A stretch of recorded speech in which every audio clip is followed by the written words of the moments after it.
ముల్లంగి పచ్చడి. ముల్లంగి సాంబార్ వినింటారు, కారం వినింటారు, కానీ ముల్లంగి పచ్చడి వినుంటారా? ఒకవేళ వినుంటే మీకు చేయడం కూడా వస్తే నేను ఎలా చేస్తానో మీరు ఎలా చేస్తారో ఒకసారి డిఫరెంట్ చూడండి.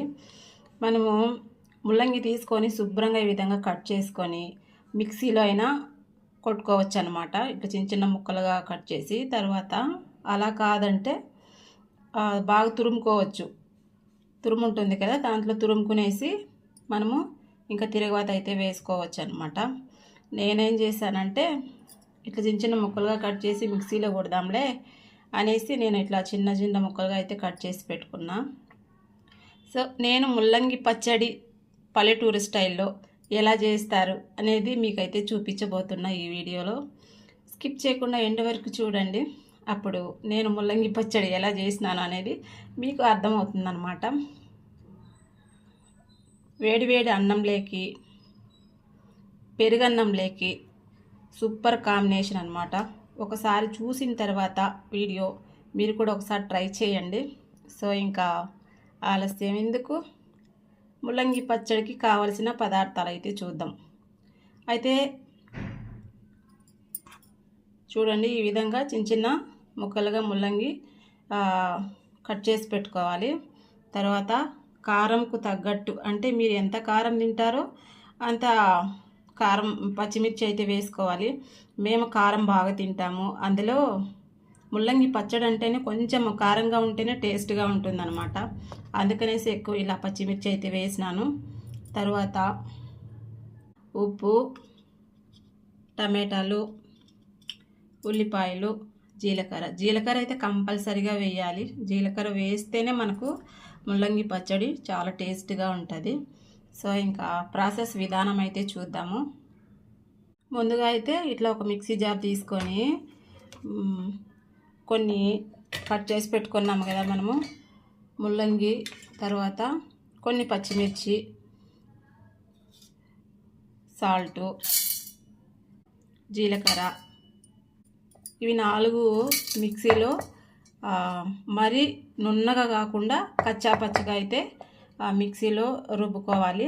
సరే రుబ్బుకుందాం. ఇంకా నేను ఇవంతా మిక్సీలో కొట్టేటప్పుడు ఒక చుక్క కూడా నీళ్ళు పోయలే.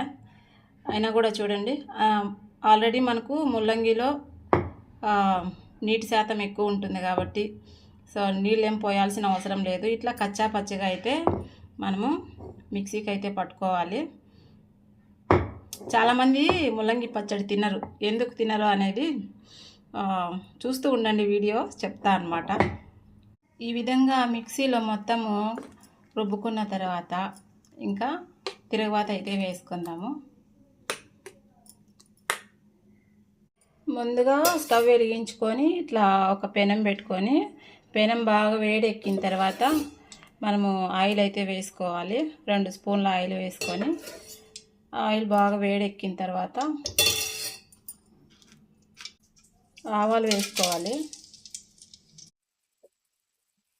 కొంచెం పసుపు కూడా వేసుకుందాము, ఎందుకంటే తెల్లగా కనిపిస్తే తినేదానికి ఎవరు ఇష్టపడాలి కదా, అందుకనేసి కొంచెం పసుపు వేసుకోవాలి.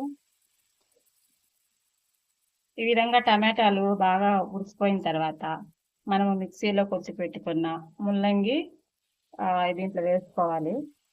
అక్కడక్కడ కొన్ని మెదకుండా ఉండిపోయినాయి కదా, అలా ఉంటేనే అన్నమాట బాగుంటుంది టేస్ట్.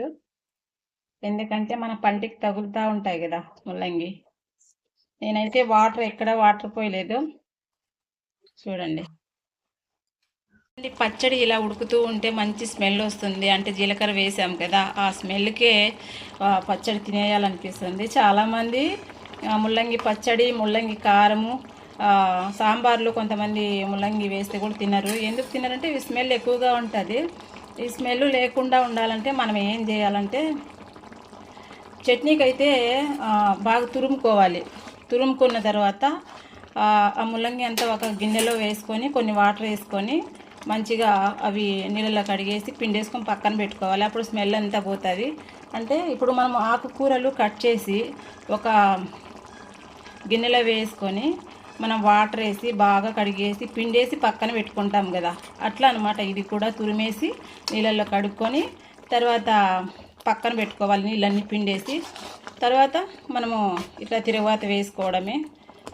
ఈరోజైతే మిక్సీలో రుబ్బుకొని ఈ విధంగా ముల్లంగి పచ్చడి అయితే చేసి చూపించా. ఇంకొక రోజు తురుముకొని తర్వాత పచ్చడి ఎలా చేస్తారో అనేది కూడా ఇంకొక వీడియోలో పెడతా అనమాట. ప్రజెంట్కైతే ముల్లంగి పచ్చడి రెడీ అయిపోయింది. సో మీకు గనక నచ్చితే గనక ట్రై చేసి ఆ టేస్ట్ ఎలా ఉంది అనేది కంపల్సరిగా నాకు కామెంట్ సెక్షన్లో తెలియజేయండి. ఇవి ఇలా ఉన్నాయి కదా, ఇవి ఇలా ఉంటేనే బాగుంటుంది. లోపులు అక్కడక్కడ కనిపిస్తూ ఉంటే అయితే బాగా ఉడికించుకోవాలి. దగ్గర దగ్గర ఒక 5 మినిట్స్ 7 మినిట్స్ అట్లా ఉడికించుకున్నాం అనుకోండి, మొత్తం స్మెల్ అంతా పోయి 2 డేస్ అయినా కూడా మనకు చెడిపోకుండా అట్లనే ఉంటుంది అనమాట పచ్చడి. పల్లెటూరి స్టైల్లో ముల్లంగి పచ్చడి అయితే చేసిన. వీడియో నచ్చితే లైక్ చేసి సబ్స్క్రైబ్ చేయండి.